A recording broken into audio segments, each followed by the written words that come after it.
निश्चित लाभाय चंद्रार्धकृत शेखराम वृषारूढ़ं शूलधरां शैलपुत्रीं यशस्विनीं दधानां करपद्याभ्याम् अक्षमालाकमण्डिलो देवी प्रसीदतु ब्रह्मचर्याण्यनुत्तमा पिण्डज प्रवरारूढ़ा चण्डकोपात्रकेर्युता प्रसादं तनुनेमेयम् चंद्रघंटा विशेरुता सुरा संपूर्ण कलशम रुधिराप्लुप्तमेव चे दधाना हस्तपद्माभ्याम् कुष्माण्डा शुभदास्तु मे सिंहासन गता नित्यम् पद्माश्रित कर दया शुभदास्तु सदा देवी स्कंदमाता यशस्विनी चंद्रहासु उज्ज्वल करा शार्दूल वरवाहना कात्यायनी शुभं दद्या देवी दानवघातिनी कालरूपा कालाब्ज समान आकृति विग्रहा कालरात्रि शुभं दद्या देवी चंडाटहासिनी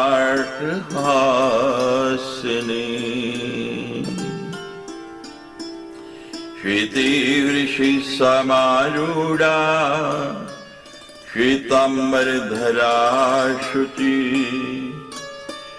महागौरी शुभं दद्यान् महादेवी प्रमोदिता सिद्ध गंधर्व यक्षादेव सुरैर्मे अपि शिवमाना सदा भूयात् सिद्धिदा सिद्धिदायिनी सर्वशक्ति महामाये दिव्यज्ञान स्वरूपिणी नवदुर्गे जन्म मात प्रणमामि मुहुर्मुहुः व्यासुवाच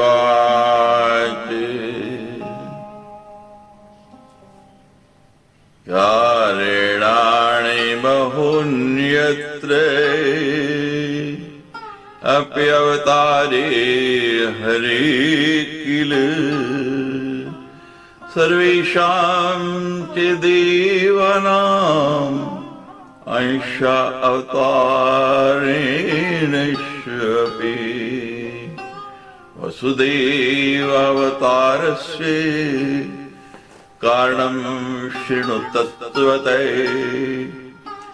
देविक्याश्चैव रोहिण्याः अवतारस्य कारणम्। व्यास जी कहने लगे, हे राजन, हे जनमेजय, भगवान विष्णु के विभिन्न अवतार ग्रहण करने तथा इसी प्रकार सभी देवताओं के भी अंशावतार ग्रहण करने के बहुत से कारण हैं।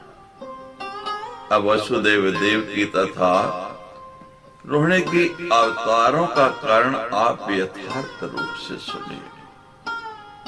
एक बार महर्षि कश्यप यज्ञ कार्य के लिए वरुण देव की गौ ले आए। यज्ञ कार्य की समाप्ति के बाद वरुणदेव के बहुत याचना करने पर भी उन्होंने वह उत्तम धेनु उसको वापस नहीं दी। तत्पश्चात उदास मन वाले वरुणदेव ने जगत के स्वामी ब्रह्मा जी के पास जाकर उन्हें प्रणाम करके विनम्रता पूर्वक उनसे अपना दुख कहा। हे महाभाग, मैं क्या करूं? वह अभिमानी कश्यप मेरी गाय नहीं लौटा रहा है।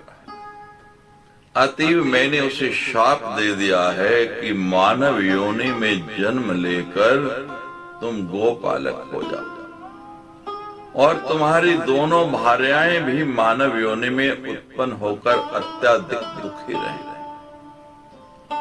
मेरी गाय के बछड़े माता से विमुक्त होकर अति दुखित हैं, वो रो रहे हैं।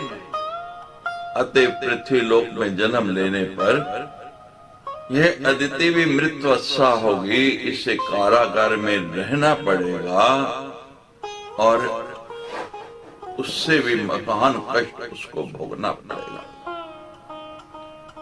तश्रुत्वा वचनं तस्य यदो नाथस्य पदं प्रभु समाहुये मुनिं तत्र तमुवाच प्रजापति कस्मात् त्वया महाभाग लोकपालस्य धेनवे हिता पुनर्न दत्ताश्च किमन्यायं करोषि चेत्। व्यास जी कहने लगे, जल जंतुओं के स्वामी वरुण का यह वचन सुनकर प्रजापति ब्रह्मा ने मुनि कश्यप को वहां बुलाकर उनसे कहा, हे महाभाग, आपने लोकपाल वरुण की गायों का हरण क्यों किया और फिर आपने उन्हें लौटाया भी नहीं? आप ऐसा अन्याय क्यों कर रहे हैं? हे महाभाग, न्याय को जानते हुए भी आपने दूसरे के धन का हरण किया है। हे महामते, आप तो सर्वज्ञ हैं, तो फिर यह आपने अन्याय क्यों किया है? अहो लोभस्य महतोऽपि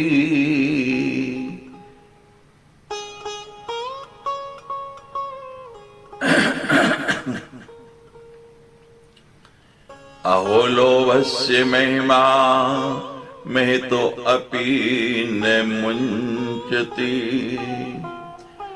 लोभम नरकदम नूनम पापकरम सम्मतम कश्यो अपि न तम त्यक्तुम समर्थ किम करोम्यहम् सर्वदेवा अधिके तस्मात् लोभो वै कलितो मया। ओहो, लोभ की ऐसी महिमा है कि वे महान से महान लोगों को भी नहीं छोड़ता है। लोभ निश्चय ही पापों की खान है और नरक की प्राप्ति कराने वाला और सर्वथा अनुचित है। महर्षि कश्यप इस लोक का परित्याग करने में समर्थ नहीं हुए तो मैं क्या कर सकता हूं? अंततः मैंने यही निष्कर्ष निकाला कि लोभ सदा से सबसे अधिक प्रबल है। शांत स्वभाव वाले जितेंद्रिय प्रतिग्रह से परांगमुक्त तथा वानप्रास आश्रम स्वीकार किए हुए मुनि लोग धन्य हैं, जिन्होंने लोभ पर विजय प्राप्त कर ली है। संसारे बलवान शत्रु लोभर मध्यो जरे सदा कश्योपि दुराचारे कृत स्नेहो दुरात्मना। संसार में लोभ से बढ़कर अपवित्र तथा निंदित अन्य कोई चीज नहीं है। ये सबसे बलवान शत्रु है।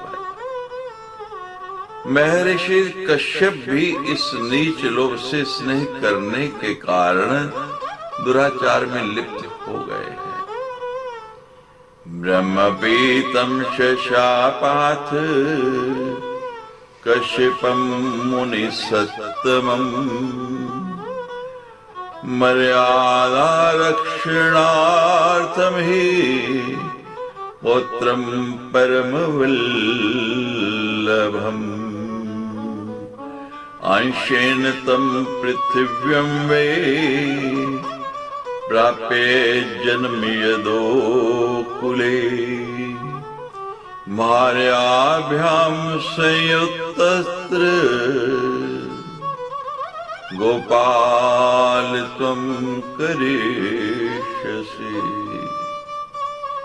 अतीव मर्यादा की रक्षा के लिए ब्रह्मा जी ने भी अपने परम प्रिय पौत्र मुनिश्रेष्ठ कश्यप को शाप दे दिया कि तुम अपने अंश से पृथ्वी पर यदुवंश में जन्म लेकर वहां अपनी दोनों पत्नियों के साथ गोपाल का कार्य करोगे। व्यास जी कहते हैं, इस प्रकार अंशावतार लेने तथा पृथ्वी का बोझ उतारने के लिए वरुण देव तथा ब्रह्मा जी ने उन महर्षि कश्यप को शाप दे दिया। उधर कश्यप की भार्या अदिति ने भी तथादित्यादिति शप्ता शोक संतप्तया वृषम जाता जाता विनिशीरम तव पुत्रास्तु सप्तवे। उस कश्यप की भार्या अदिति ने भी अत्याधिक शोक संतप्त होकर अदिति को शाप दे दिया कि क्रम से तुम्हारे 7 पुत्र उत्पन्न होते ही मृत्यु को प्राप्त हो जाते।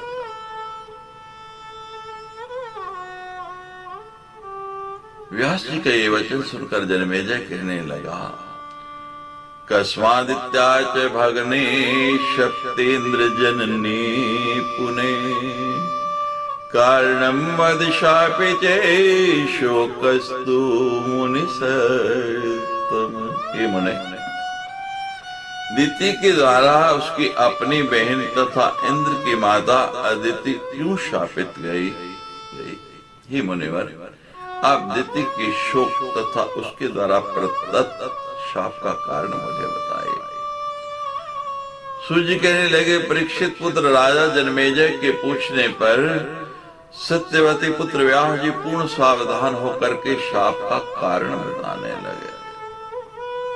व्यास जी बोले, राजन दक्ष सुते द्वे तु दितिश्चादितिरुत्तमे कश्यपस्य प्रिय भारे भूभुवतुरुक्रमे आदित्यं मघवा पुत्रो यदा मुदति वीर्यवान् तदा तु तादृशं पुत्रं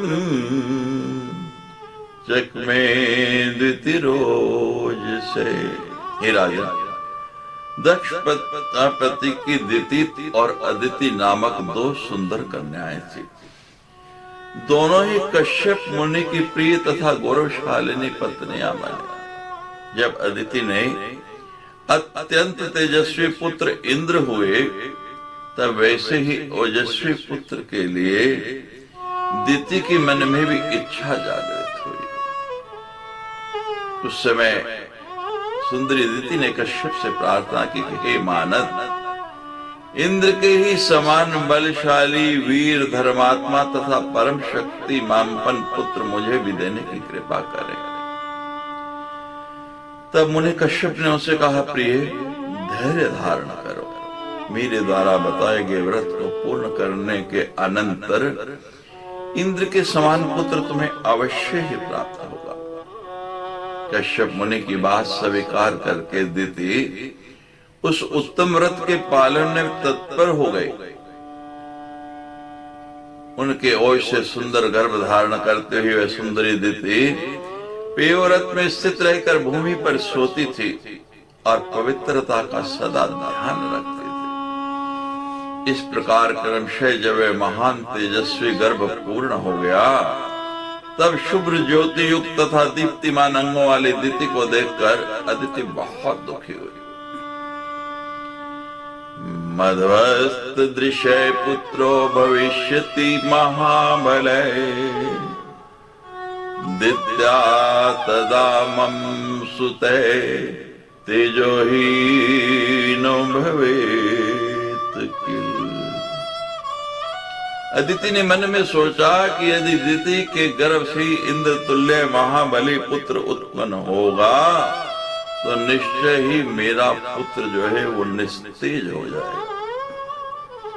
इस प्रकार की चिंता करते हुए मानसी अदिति ने अपने पुत्र इंद्र से कहा, प्रिय पुत्र, इस समय दिति के गर्भ में तुम्हारा अत्यंत पराक्रमशाली शत्रु विद्यमान है। हे शोभन, तुम सम्यक विचार करके उस शत्रु के नाश का प्रयत्न करो, जिससे दिति की गर्भो उत्पत्ति ही विनिष्ट हो जाए। मुझसे पत्नी भाव रखने वाली उस सुंदरी दिति को देखकर सुख का नाश कर देने वाली चिंता मेरे मन को सताने लगी है। मेरे मन में बड़ी पीड़ा हो गई है। राज्यक्षमेव समृद्धो नष्टो न भवेद् रिपु तस्मादंकुरितं हन्याद् बुद्धिमान हितम किल। जब शत्रु बढ़ जाता है, बड़ा हो जाता है, तब राज्य क्षमा रोग की भांति वह नष्ट नहीं हो पाता है।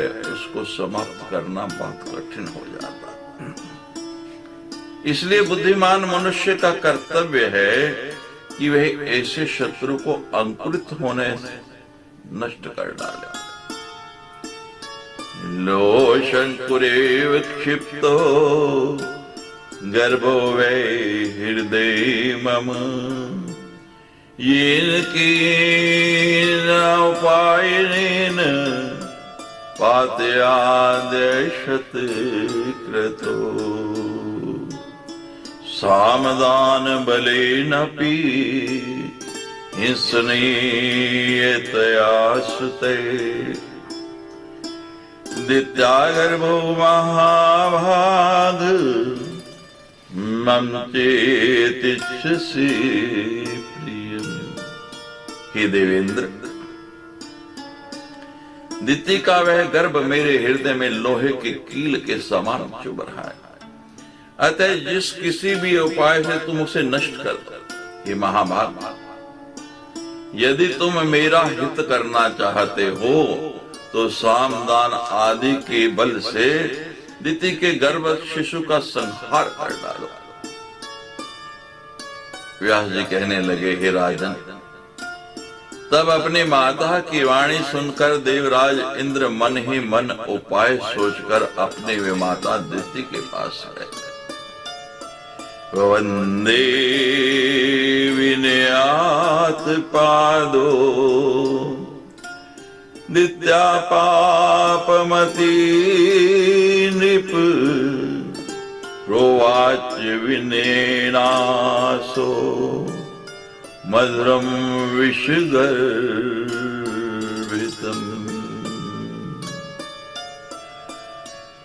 उस पाप बुद्धि इंद्र ने विनय पूर्वक दिति के चरणों में प्रणाम किया और ऊपर से मधुर किंतु भीतर से विष भरी वाणी में विनम्रता पूर्वक उनसे कहने लगे, माते तम व्रतयुक्तसी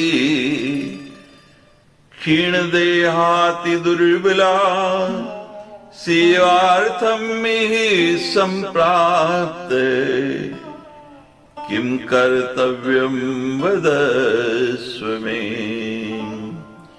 पाद सवाहनम तेहम करिष्यामि पतिव्रते गुरु शुश्राणत पुण्यम लभते गतिम श्याम। हे माता, आप व्रत परायण हैं और इस व्रत के कारण आप बहुत दुर्बल हो गई हैं, कमजोर हो गई हैं, कृशकाय हो गई हैं। मैं आपकी सेवा करने के लिए आई हूं, मुझे बताइए कि मैं क्या करूं। ही पतिव्रते, मैं आपके चरण दबाऊंगा, क्योंकि बड़ों की सेवा से मनुष्य पुण्य तथा अक्षय गति प्राप्त कर लेता है। मैं शपथ पूर्वक कहता हूं कि मेरे लिए माता अदिति तथा आप में कुछ भी भेद नहीं है। ऐसा कहकर इंद्र ने उनके दोनों चरण पकड़ लिए और धीरे धीरे धीरे धीरे बड़े प्यार से दबाने लगा। पाद संवहन का सुख पाकर वो सुंदर नेत्रों वाली जो दिति थी उसको नींद आने लगी। धीरे धीरे नींद की खुमारी आ गई और ऊँघते ऊँघते वो थकी हुई तो थी, व्रत के कारण बहुत दुर्बल भी हो गई और इंद्र पर उसे विश्वास भी था, इसलिए वो सो गई। दिति को नींद के वशीभूत देखकर इंद्र ने बहुत सूक्ष्म रूप बना लिया। हनुमान जी ने जैसे छोटा सा मुख रूप बना के सुरसा के मुख में प्रवेश किया था, उसी तरह बहुत सूक्ष्म रूप बनाकर इंद्र हाथ में शस्त्र लेकर बड़ी सावधानी के साथ दिति के शरीर में प्रवेश कर गया। इस प्रकार योग बल द्वारा दिति के उदर में शीघ्र ही प्रविष्ट होकर इंद्र ने वज्र से उस गर्भ के 7 टुकड़े कर डाले। रुरोध तथा बालो वज्रणावित तथा मारुदेति शनर्वाक्यम वाच भगवान। उस समय वज्रघात से दुखित हो गर्भास्थ शिशु जिसके 7 टुकड़े कर दिए वो रोने लगे, रुदन करने लगे। तब धीरे से इंद्र ने उनसे कहा, मारुद मत रो, ऐसा कहा। शकलानि पुनः सप्त सप्तदा कीर्तितानि चे तदा चैकोन पंचाशन मर्तुष्या भवेन नृप। उसके बाद इंद्र ने पुनः उन 7 के भी 7 टुकड़े कर दिए, 7 खंड कर डाले। हे राजन, वे ही टुकड़े 49 हो गए और उन्हीं को मरुदगण कहा गया, क्योंकि इंद्र ने कहा था मारुद, तो वो हमारे 49 मरुद हुए। उस छली इंद्र द्वारा अपने गर्भ को वैसा विकृत किया जानकर सुंदर दांतों वाली वह दिति जाग गई और अत्यंत दुखी होकर क्रोध करने लगी। ये सब मेरी बहन अदिति के द्वारा किया गया है।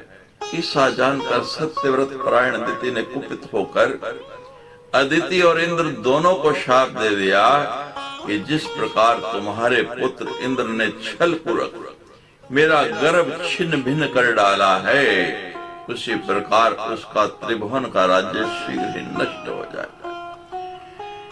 जिस प्रकार पाप ने अदिति ने गुप्त पाप के द्वारा मेरा गर्भ गिराया है और मेरे गर्भ को नष्ट करवा दिया है, उसी प्रकार उसके पुत्र भी क्रमशः उत्पन्न होते ही नष्ट हो जाएंगे और वह पुत्र शोक से अत्यंत चिंतित होकर कारागार में रहेगी। अन्य जन्म में भी इसकी संतानें मर जाया करेंगी।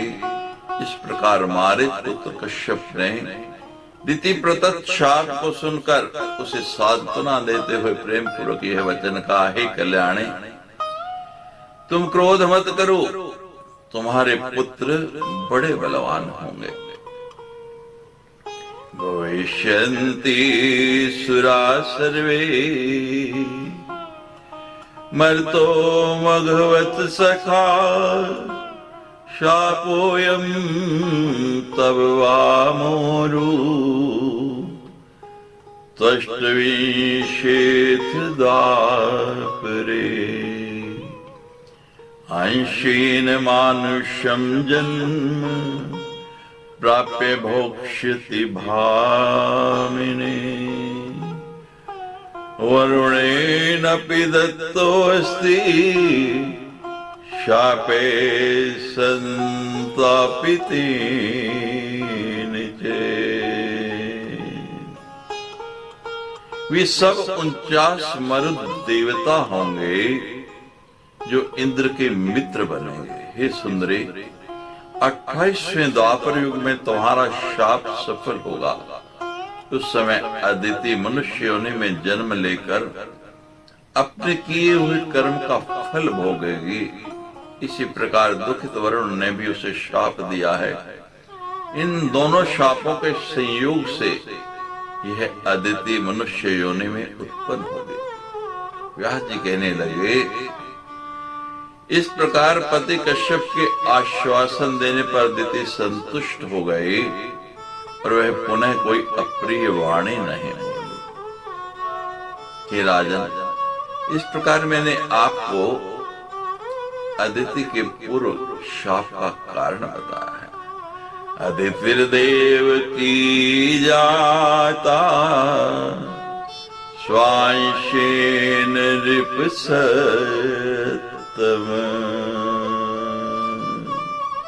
हे निपशेष, वही अदिति अपने अंश से देवकी के रूप में उत्पन्न हुई है।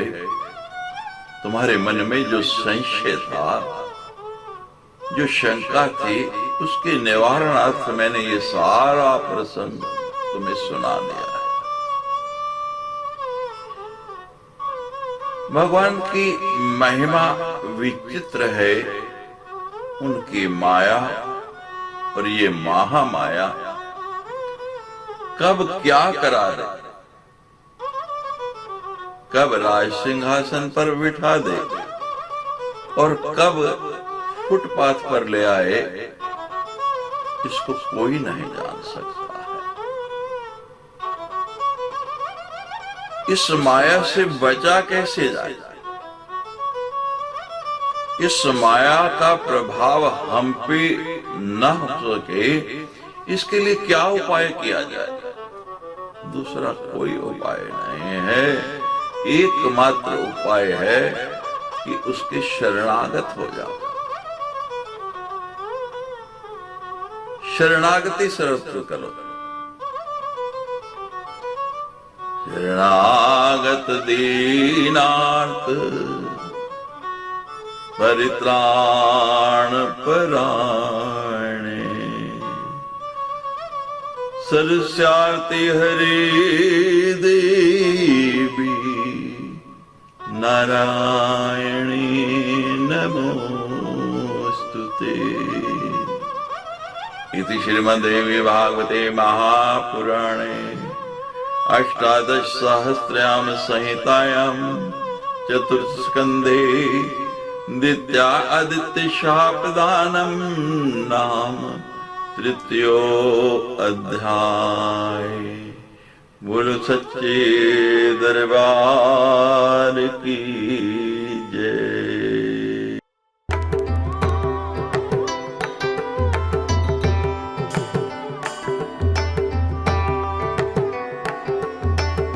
राजोवाच विस्मितोऽस्मि महाभाग श्रुत्वाख्यानं महामते संसारोऽयं पापिरूपे कथं मुच्येत बन्धनात्।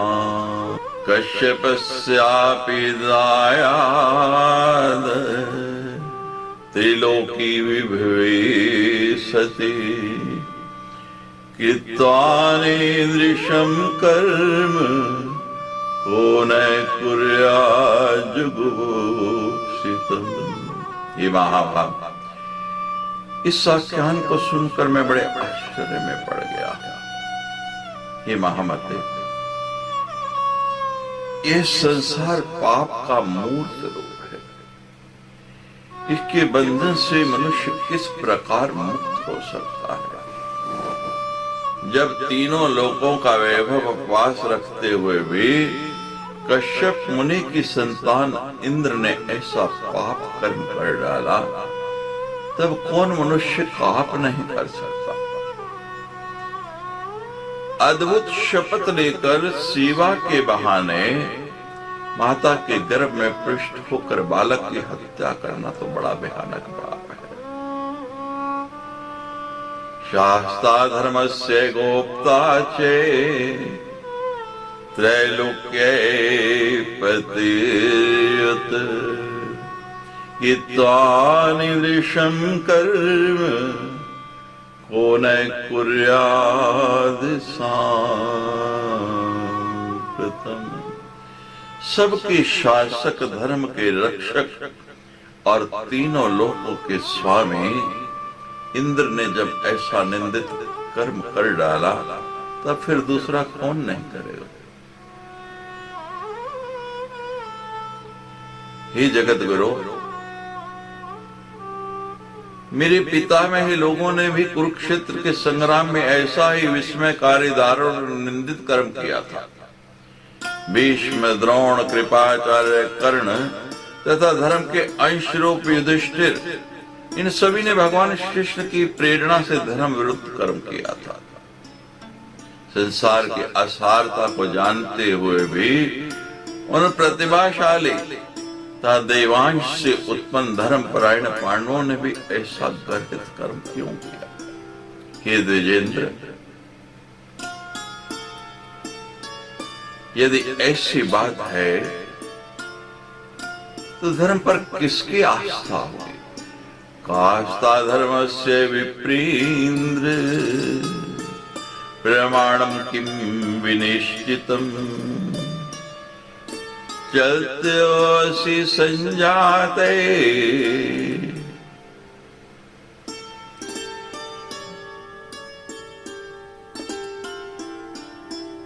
कास्ता धर्मस्य विप्रीन्द्र प्रमाणम किम विनिश्चितम् चलचितोऽस्मि संजाते श्रुत्वा चेत कथानम्।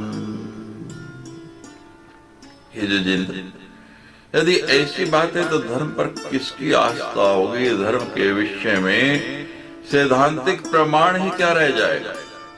ये विश्रांत सुनकर तो मेरा मन अत्यंत चंचल हो उठा है। आप तो वाक्यम प्रमाणम के आप तय के परदेहवान पुरुषो विषयासक्तो रागी भवति सर्वथा रागदेशो भवेन्नूनम् अथराशाद संशयम् तेषाद सत्यवचनम् वक्तव्यम स्वार्थ सिद्धे। यदि आप्तवचन को प्रमाण माने तो फिर कौन पुरुष आप्त है? विषयासक्त मुनेश में राग आ ही जाते हैं और अपना स्वार्थ भंग होने पर उसमें निस्संदेह राग द्वेष की बहुलता हो जाती है। द्वेष के कारण अपनी स्वार्थ सिद्धि के लिए असत्य भाषण करना पड़ता है। परम ज्ञानी और सत्वगण के मूर्त स्वरूप भगवान श्री कृष्ण ने भी जरासंध की वध के लिए छल से ब्राह्मण का वेश धारण किया था। तब सत्यमूर्ति भी इस प्रकार के होते हैं, तब किस आप पुरुष को प्रमाण माना जाए? तदाप्त के प्रमाण किम सत्यमूर्ति प्रदिशय अर्जुनो अपि तथैवात्र कार्ययज्ञ विनिर्मिते। उसी प्रकार राजसूय के अवसर पर अर्जुन ने भी वैसा ही कर्म किया। कीदृशोऽयं कृतो यज्ञः किमर्थं समवर्जितः परलोक पदार्थं वा यशसे वान्यथा किल। जिस यज्ञ में अशांति का वातावरण रहा उस यज्ञ को किस श्रेणी का यज्ञ कहा जाए? वह यज्ञ परलोक में परम पद की प्राप्ति के लिए किया गया था अथवा सुयश पाने के लिए किया गया था या अन्य किसी कार्य की सिद्धि के लिए किया गया था। धर्मस्य प्रथमे पादे सत्यमेतत् श्रुतिर्वचः द्वितीयस्तु तथा शोचम् दयापाद तृतीयके दानं पादे चतुर्थश्चे पुराणज्ञा वदन्ति वे निर्विहीन कथं धर्मे तिष्ठे देहि सुसम्मते। श्रुति का वचन है कि धर्म का प्रथम चरण सत्य, दूसरा चरण पवित्रता, तीसरा चरण दया और चौथा चरण दान है। पुराणवेता भी यही कहते हैं कि इन चारों के बिना परम आदृत धर्म कैसे टिक सकता है। धर्महीनम कृतम कर्म कथम तत्फलदम भवे धर्मे स्थिरामति क्वापि निकस्यापि प्रतीयते। तब मेरे पूर्वजों द्वारा किया गया वह धर्महीन यज्ञ कर्म उत्तम फल देने वाला कैसे हो सकता था? इससे तो यही प्रतीत होता है कि उस समय किसी का भी कहीं भी धर्म में अटल विश्वास नहीं था। शरार्थं च यदा विष्णुर वामनो जगत प्रभु येन वामन रूपेण वंचितो बलिर्निपे विहर्ता शतयज्ञस्य वेदाज्ञा परिपालिके धर्मनिष्ठो दानशीले चे सत्यवादी जितेन्द्रिये।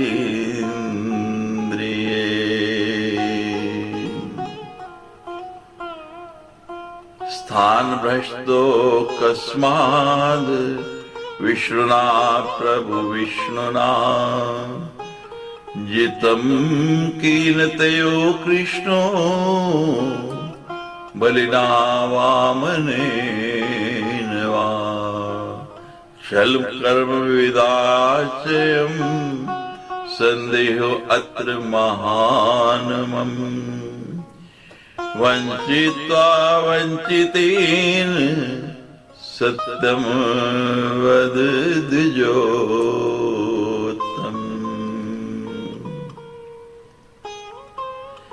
जगत प्रभु भगवान विष्णु ने भी छल हेतु वामन का रूप धारण किया था, जिन्होंने वाम रूप से राजा बलि को ठग लिया था। महाराज बलि 100 यज्ञों का अनुष्ठान करने वाले, वेदों की आज्ञा का पालन करने वाले, धर्मात्मा, दानी, सत्यवादी और जितेंद्रिय थे। इसे महापुरुष को परम प्रभावशाली भगवान विष्णु ने अकस्मात पदच्युत कर दिया। अतः हे कृष्णद्वैपायन, उन दोनों में कौन जीता? वंचना करके छल में निपुण भगवान वामन की विजय हुई या छले गए राजा बलि की? दोनों में से कौन जीता है, इस विषय में मुझे महान संदेह है। हे दिशेष, मुझे सत्य बात बताइए, क्योंकि आप पुराणों के रचयिता, धर्मज्ञ और महान बुद्धिमान है। व्यास जी कहने लगे, हे राजन, उस राजीव बलि की ही विजय हुई है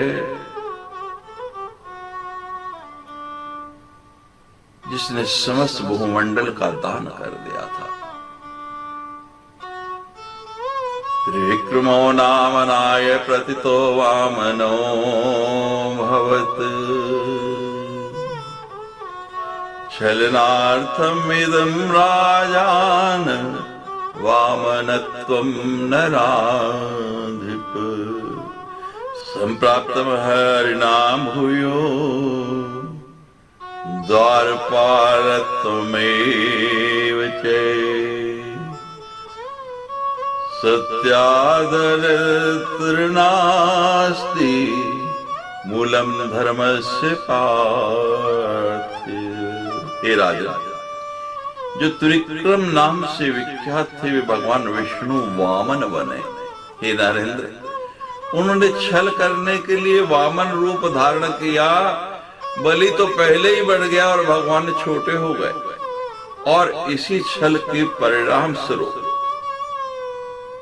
उन श्री हरि को राजा बलि का द्वारपाल बनना पड़ा। अतः हे राजन, सत्य से बढ़कर धर्म का मूल और कुछ भी नहीं है। हे राजन, दुस्साध्य देहि नाम राजन सत्यम सर्वात्मना किल माया बलवती भूप त्रिगुणा बहुरूपिणी येदं निर्वृतं विष्णु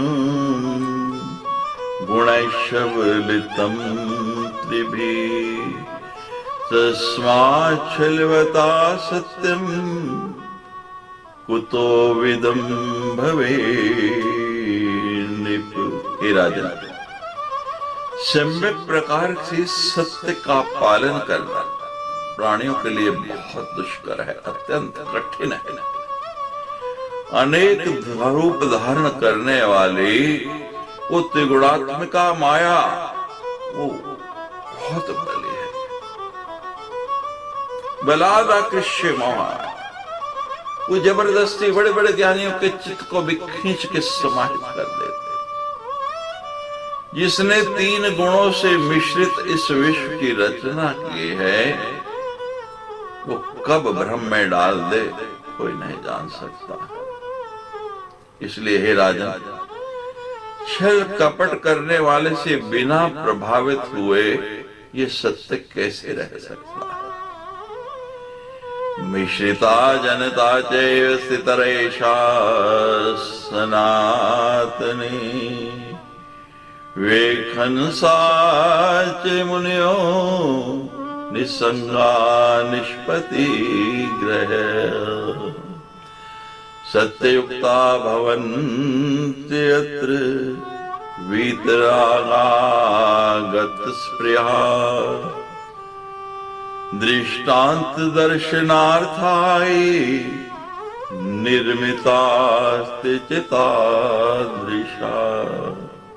सत्व, रज और तम, इन्हीं तीनों गुणों के मेल से संसार का प्रादुर्भाव हुआ।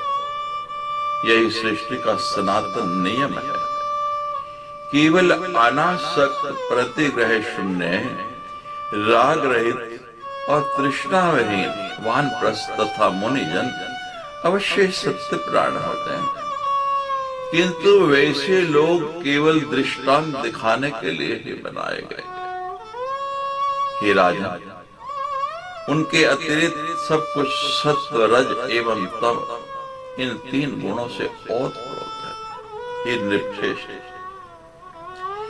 पुराणों, वेदों, धर्मशास्त्रों, वेदांगों और सगुण प्राणियों द्वारा रचित ग्रंथों में भी कहीं एक वाक्यता नहीं मिलती है।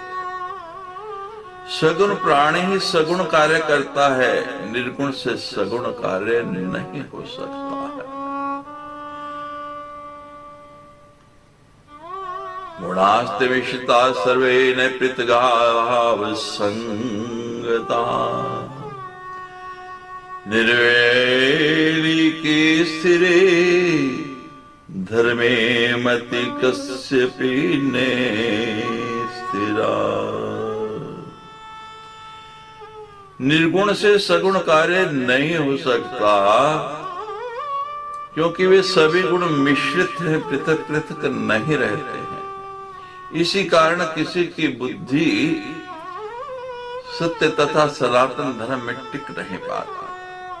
हे महाराज, संसार की सृष्टि के समय माया से मोहित मनुष्य की इंद्रियां अत्यंत चंचल हो जाती हैं और मैंने आसक्त मन उन गुणों से प्रेरित होकर विविध प्रकार के भाव प्रकट करने लगता है। हे राजन, ब्रह्मा से लेकर तृण पर्यंत स्थावर जंगम सभी प्राणी माया के वशीभूत रहते हैं।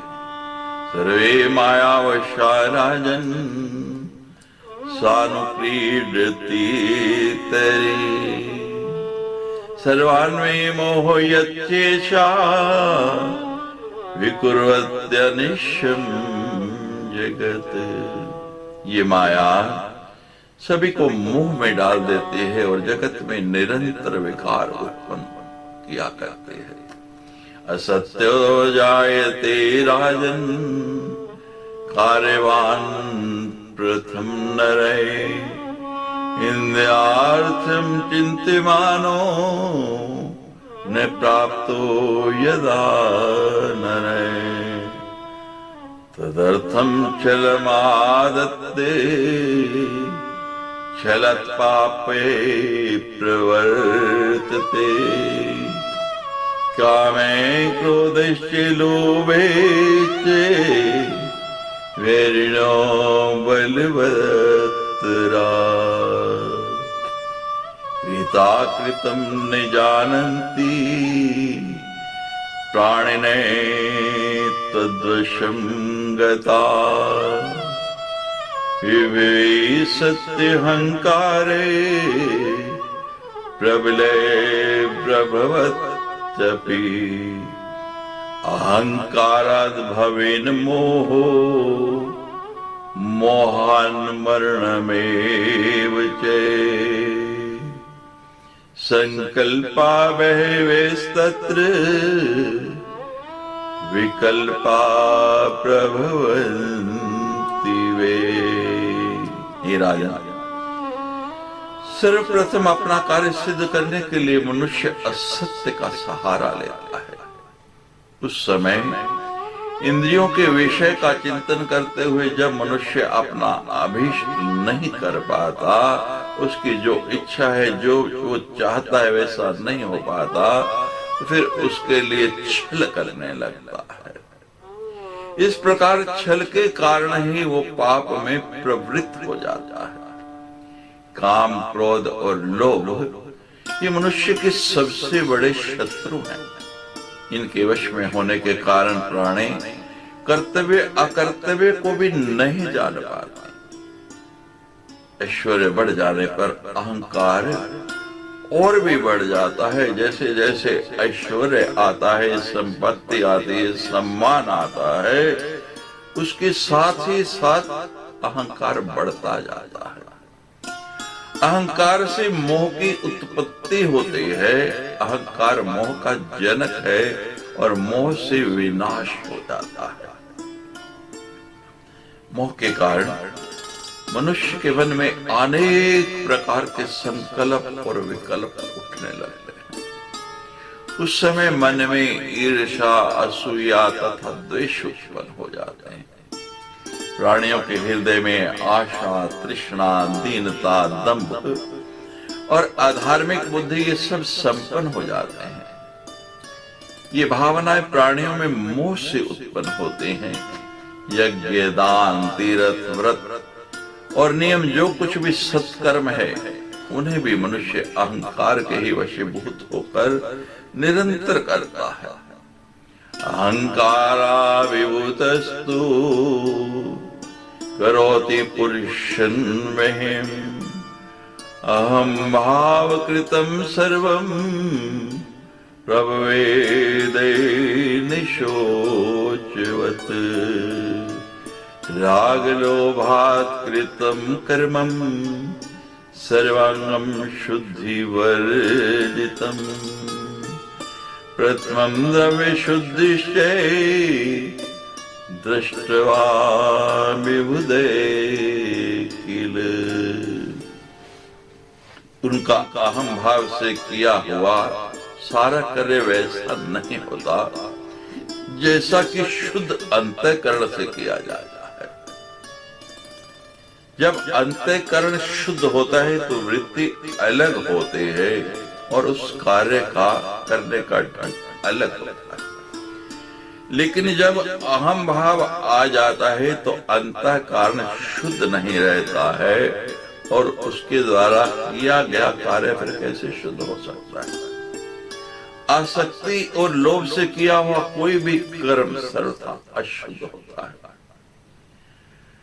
अद्रोहार्जितम द्रव्यम प्रशस्तं धर्म कर्मणि द्रोहार्जितेन द्रव्येण यत् करोति शुभं नरे विपरीतं भवते दतु फलकाले नृपोत्तम मनोति निर्मलं यस्य सम्यक् फलभाग भवेत्। बुद्धिमान मनुष्य को चाहिए कि वे सर्वप्रथम द्रव्य शुद्धि पर विचार करें। द्रोह रहित कर्म करके अर्जित किया हुआ धन धर्म कार्य में प्रशस्त माना गया है। निश्रेष्ठ द्रोह पूर्वक उपार्जित किए हुए द्रव्य के द्वारा मनुष्य जो उत्तम कार्य करता है समय आने पर उसका विपरीत फल प्राप्त होता है। जिसका मन परम पवित्र है वही पूर्ण फल का अधिकारी होता है और मन की विकार पूर्ण रहने पर उसे यथार्थ फल नहीं मिलता है। जब कर्म कराने वाले ऋत्विक आचार्य आदि लोगों का चित्त शुद्ध रहता है तभी पूर्ण फल की अभीष्ट फल की प्राप्ति होती है।